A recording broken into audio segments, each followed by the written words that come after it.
PopCultureZone.com is your go-to online comic shop focusing on hot new comics and incentive variants, CGC graded keys, and tons of other pop culture inventory, including toys, statues, and other collectibles, all available at competitive prices. Don't miss out on taking advantage of their spend $25 for bargain deals option. How does this work? Simply add $25 of product to your cart and receive special deals and discounted prices on countless other inventory. Pop Culture Zone ships all over the US, and for anyone buying raw comics, they offer the flat rate shipping charge of only $5. Taxes are also excluded from all purchases, excluding New Jersey residents. Make sure to check out their website link below and also the link to their eBay store, where they have held a 100% positive feedback score from thousands of reviews, so be sure to follow them there as well. And also, if you are in need of top tier pressing at extremely affordable prices, make sure you check out their link for pressing services. Props or flops, guys? Come on, man. Upload any comic book to Instagram. Use the hashtag props or flops. Remember, always tag us, tag Comic Book Canon, tag myself, because those hashtags do not work too well all the time. Upload a book. Tell us why this book interests you. Is it something that you just purchased? Is it something that's on your radar that you're looking to invest in? And we will break it down on our show. Remember, this is for investment purposes only, not just because you love the comic book.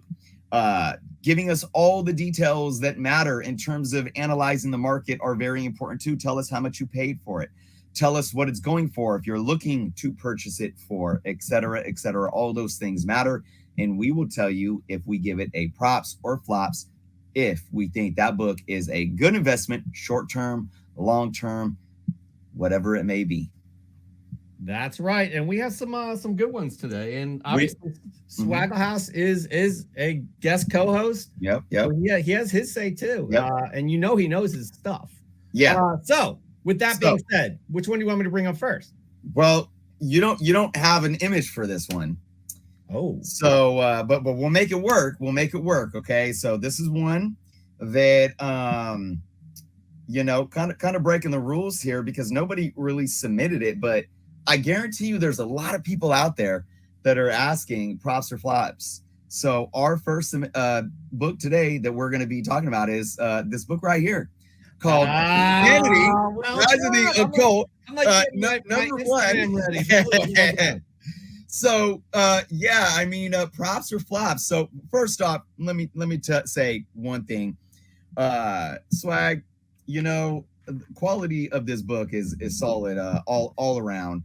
So if you guys are looking to invest in these books and send them to CGC or CBCS or even EGS to get those saucy custom labels on it, maybe you want to get it signed. Maybe you get a copy and when Mickey does his CGC signature series signing, you can get it graded there, or you can check them out at the next con, get a copy signed, and go get it slabbed at EGS as a signature series as well. But my point is, good chance of maybe getting some 9.9s. Absolutely. All right.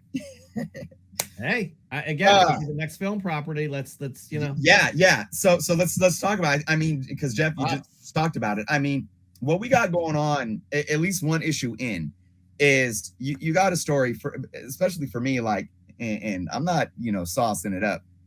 I'm truly interested in knowing what's going to happen next. This thing is written incredibly well to where it could absolutely jump right off the pages and go into some type of live action.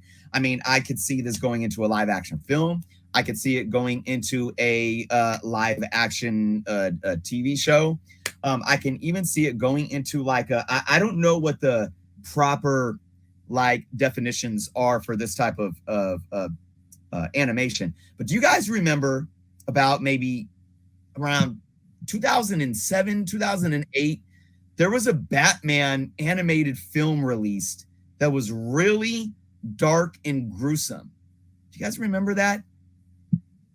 I don't know if it was Gotham I forget. Yeah. I wish I would have known, because I remember I tried watching it with my son, who was like 5 years old at the time. He's a big Batman fan. And we watched like 10 minutes of it. I'm like, nope, this is going to give him nightmares. But it was a very you know, the way I think it was almost like still framed, where you have like still, you know, the frames are not really, it's not moving at the standard rate or whatever. Somebody help me with the technical terms here, but frame rate is what. Well, it's like almost like anime is kind of like that. Yeah, like the frame rate. Certain. Yes, absolutely. I mean, I can see so much being done with this. So when you talk about like speculation in terms of properties of what this book may do, all right.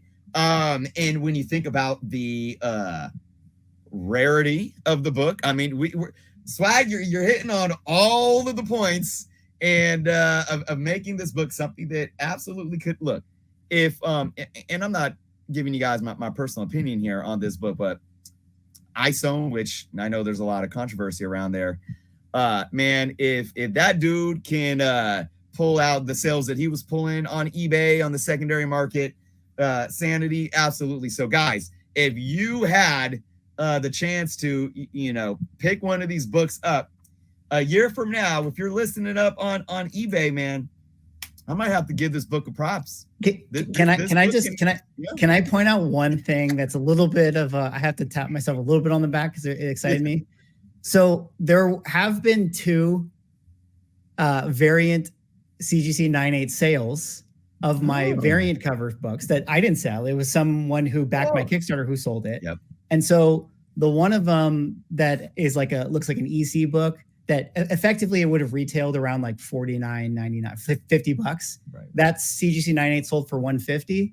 And then one of the ones that would have retailed around $20, that was a live auction bid, $1 start, and it sold at $83. So I was really excited about that. There you go. I was There excited. you go. That is great. I love it. But in all honesty, guys, in all honesty, you know, I mean, hey, I'm not, like I said, just stirring the soup here, and like, look, there's Mickey, aka Swag Man. You've done something absolutely amazing in every aspect of this book. I'm not sitting here telling you guys to speculate on this. Obviously, we're just having fun, but I had to present this book to just give it a props all around. If you're picking this book up to read, if you're picking it up to collect, if you're picking it up just because, you know, you love the guy in this corner box over here, all are props for me, and I think everyone else that's here probably definitely Appreciate it all around. All right, but we're gonna get into some of the audience props or flops here. So which one would you care to start with at this point? All right, man. Let's go with the Joel's Man Cave. I actually was hitting him up, like, I'm like, Joel, how much did you pay for this book? And I'm trying to see if he hit me back up yet. He didn't. Oh man. So okay. So it's still a cool, interesting submission here, because this is an X-Men one shot that was basically a Tony's Pizza giveaway or mail in. You know, like you get the Tony's frozen pizzas. Yep. And you could do, you know, you cut the clip off from the cardboard container and you mail it in to get these issues. You know, I remember they had like the Pizza Hut issues that they were offered there too, like in the 90s. Marvel was doing that a lot, you know, with Spidey and X-Men books.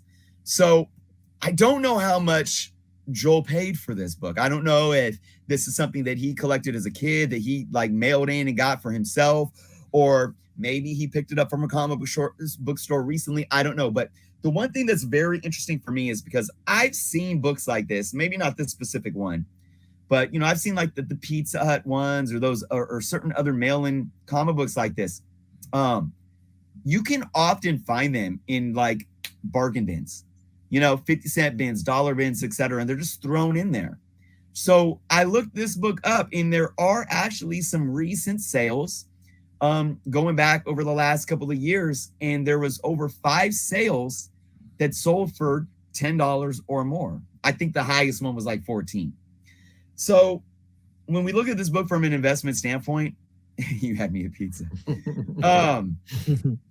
I think this could be a fun investment, and I would give this a props. Now, again, you know, and Joe, you and I both often say this, oh, well, you know, we don't see this book. I'm not saying this book is going to be some type of grail or it's going to be worth $100 or hundreds of dollars, but I think it's something fun to have that maybe even as they age out, there could be more of a demand just because of the nostalgia around them, and we can't measure. I don't know if we can measure how many are out there, or there's this CGC census of, this is something that I think can be fun on the hunt and could be something that is very unique for collectors, even 10, 20 years from now at an even greater level. So if you could find these books in bargain bins, or even for a couple of books at a local LCS, at a flea market, whatever, I think they're a fun book to pick up, and maybe you can sell it for $10, $15, $20, and like I said, maybe down the road, 10, 20 years from now, maybe even a little more. So I give this some props, just for that factor. Mickey, we'd love to know your thoughts. Yeah, that's an interesting one. I'm gonna lose some street cred right now, but I've never seen that comic book before. I don't even know what it is. But I guess I would give it like, and I'm curious to hear what Joe would say about this, because I feel like that's the type of book, if you found that in a collection, and you could effectively get it out of a dollar bin, and let's say you sent it in, you got a 9.8 out of it, and you're in it for like $25, like it's probably a props at that point, right? Because I imagine it's a very, very specific person who would want it, but it's a very, very 90s looking X-Men cover, and if you don't spend too much on it, maybe you could sell it for like a 9.8 for $40 or $50 or whatever, right? So I don't know, I'll give it a, what's the plops, right? Where it's like depends on what you get it for. Right. Exactly. and then depends on what you do with it, I think. Yeah, Joel, if you paid $20 for this book or something, then that changes the whole whole conversation. Yes, well done. Hey, by the way, yes, Coach Dale, you guessed correctly. It is The Batman. Well, the best Batman movie of all time. Yeah. Okay, we're not going to get into that right now, but I'm just going to jump in real quick. I'm going to say it's a flops, to be honest with you. I think it's very niche, because again, if we focus on what the segment is, right, Chris? It's my voice just cracked. Right. It is for investment purposes only. So if you're going to turn this around and sell it for $20, it's really not. I mean, you'll make a profit, but again, was it worth all the trouble? Because your time is valuable as well. So that's what I'm saying. I'm moving on to Joe though. Yeah. So this one is a very interesting one. And I'm just going to straight up go ahead and say that it is a slight props in my eyes. Reason being it is the reason that it's a props is this. Collectors and people who grew up in the 90s, and collect that 90s stuff, they're always looking for things outside of the ordinary. Every single person out there has all 5 covers of X-Men #1. Yeah, you got your first appearance of Carnage that's in every 90s collection. If you got the pockets for it, you got a first Deadpool. These are common books. But, I grew up in the 90s, and I'm always looking for stuff from that time period that is something outside of the norm. Spawn newsstands are a great example. They are very highly collected. In fact, I just sold over the weekend a Spawn, I want to say it was a Spawn 32 newsstand. Not really a key issue, just great, Capullo art. I think it's the first new costume maybe. But I think I sold it for $35 because it's a newsstand. And that book is probably in dollar bins for the non-newsstand. And that's because, again, 90s collectors are always looking for that something special because so much 90s stuff is so common. So that's why I'm leaning towards props. Now, the reason that I'm going only slight props, the thing that kind of pulls me back here is kind of what you said, Jeff, and also what Mickey said. Mickey said, I've never seen this one. This is not a very popular one. This isn't like the Maximum Carnage book that was also a mail away, or the X-Men Pressman variant for X-Men 11, which has a beautiful Jim Lee cover with a silver background. Those are way, way, way more known, more coveted, and they're realistically probably better investments than this one that is lesser known. Maybe it doesn't look as cool as the Maximum Carnage, so on and so forth. So, yeah, I think it's a props just because people are always hunting down those weird things, but it's only a slight props because of the other options out there, like Maximum Carnage, the Pressman X-Men books, and stuff like that, that are going to honestly hold this book back because there's always going to be better options. Okay, so 3 out of 4 give it a props. I'm the lone flops. I'm not a flop though. My mom thinks I'm great. Just want to clarify that. All right, moving on, Christopher. You have another props or flops, and this is a fresh from the props or flops. That's terrible. Yeah. This Terrible, is man. Yep. We got Raising Elm double dipping here, but hey, we're all for double dipping here on the Canon, guys. So we got a fresh from the comic shop entry. You'll see this later in that segment, but first we got to prop it or flop it. I like that. That's a verb, right? I think we might have to change the segment. Prop it or flop it. I like that. That's not bad. Okay. You could make up a song. Yeah. Popping it, flopping Flopping, it. Yes. There we go. Flopping All it, right. flopping it. Come up with a dance for it. It can go viral. Or we could trap music it. You know. Yeah. Prop it. Yeah, get on Fiverr. And let's get a Jeez. Yeah, it's whole, getting a whole messy graphic now. design Hey, for this. prop it, flopping it. Hey. All right. Raising Elm. We got something here. Let's pull it up, man. We got a couple of books. We know Raising Elm loves the Star Wars. I do too. Howdy Comic Fam, he says, earlier this week, I took a day off from work to get things done around the house and run some errands. He really means go buy some comic books. I'm just Raising Elm. I'm just gassing you. One of these errands was to go spend some time flipping through some comics at Entertain Mart, LOL, which is essentially the new version of Hastings. After about 30 minutes of digging, I came across something unique for Elijah's PC. Not only did I find a copy of Star Wars issue 49 for $2.99, but I found an Italian copy of the same issue for $3.99. I've never come across a comic in the wild that was from overseas before. This particular issue, published by Panini Comics, is a 2-for-1 because it also has a copy of Star Wars Poe Dameron issue number 26 inside of it too. And as an added cherry on top, the cover art is done by one of my top favorite artists, Salvador La Roca. Hope everyone is doing well this week and much love, Comic Fam. All right, guys. A couple issues of Star Wars number 49 from the 2015 Marvel run. Cool covers on this run. Not much value there. So we're gonna separate both of these. Okay, we're gonna talk about standard cover A. This book is basically a cover price book. You look at even online sales. I mean, there was a sale for like $1. There's a sale for $2, $3, $4, and that's basically the average. Not too many sales on the market. This book is not an investment book at all. So I mean $2.99 is a great price for the book if you want it. And look, this is why this segment is what it is though, guys. I give this a props all day because it's Star Wars and it's going in Elijah's collection. Sure, that's Yep. Yeah. But I mean, there's just no investment here. So I mean, it's a simple, Good Samaritan flops for me. Wait.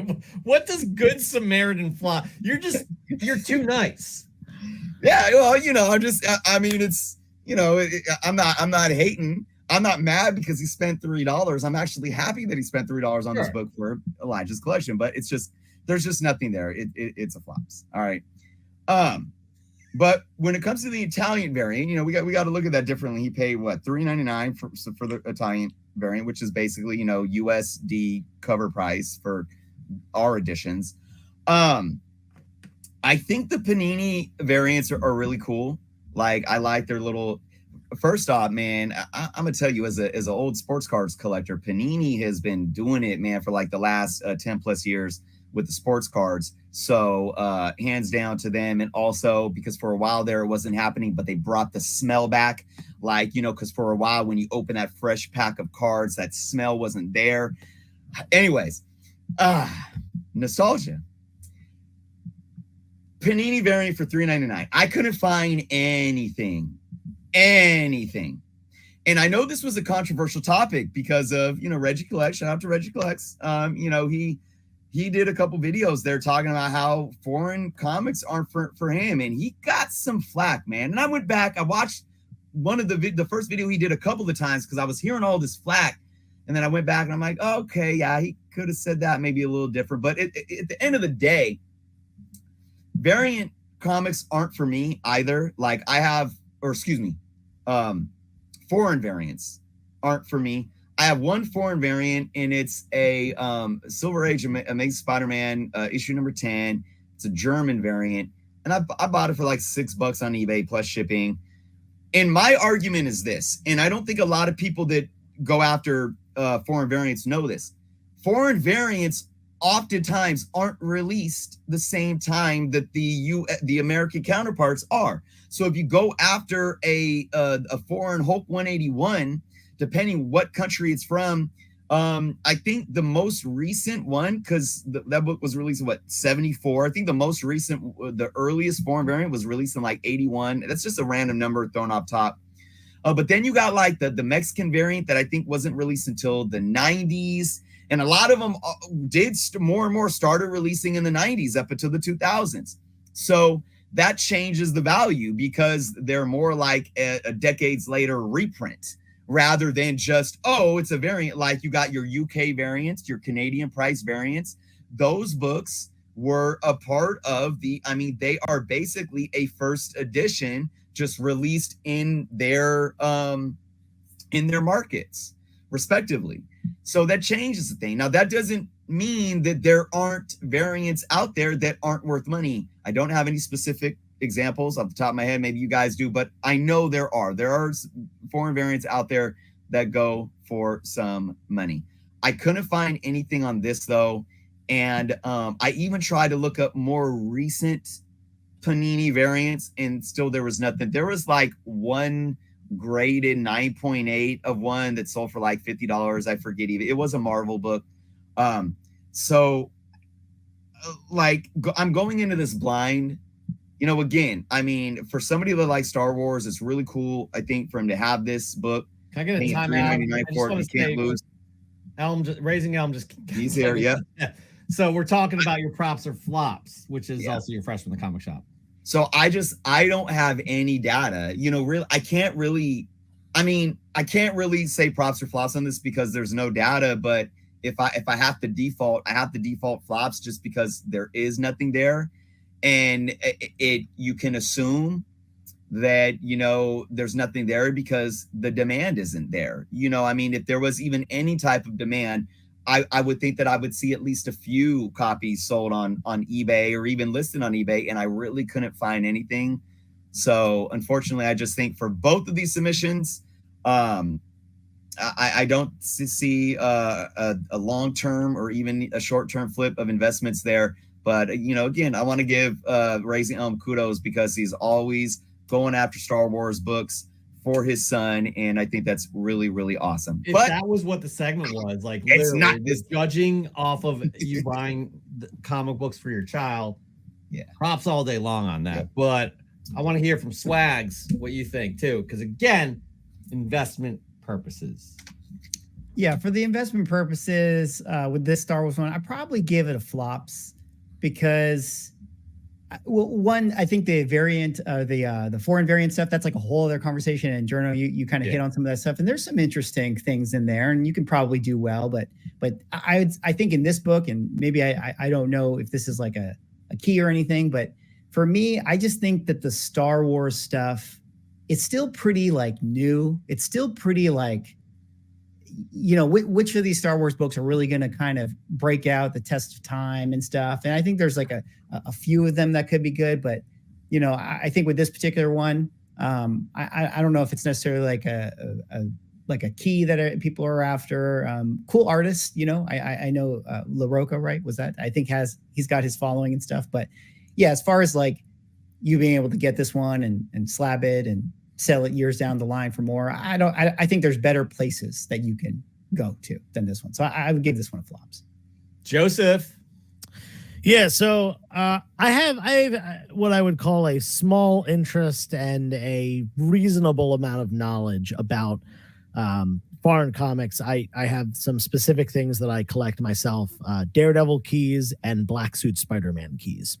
For some reason, that's what I've delved into as far as collecting foreign comics. But like Mark just said in the chat, and what Chris said before, a lot of aspects go into collecting foreign comics. Specifically, when they're printed. Is this a first print run for just a foreign copy, or is this a reprint years and decades, sometimes decades later? A good example is the Silver Age UK price variants, which Jim Shooter has gone on the record as saying, those were printed at the same time as the American ones. In fact, they were printed before. They were the first part of the print run of the first printing of those books, Daredevil 1, X-Men 1, so on and so forth, because they had to print them early enough to get them off and shipped to Europe. So that would actually be the first part of the print run, which was really interesting to me.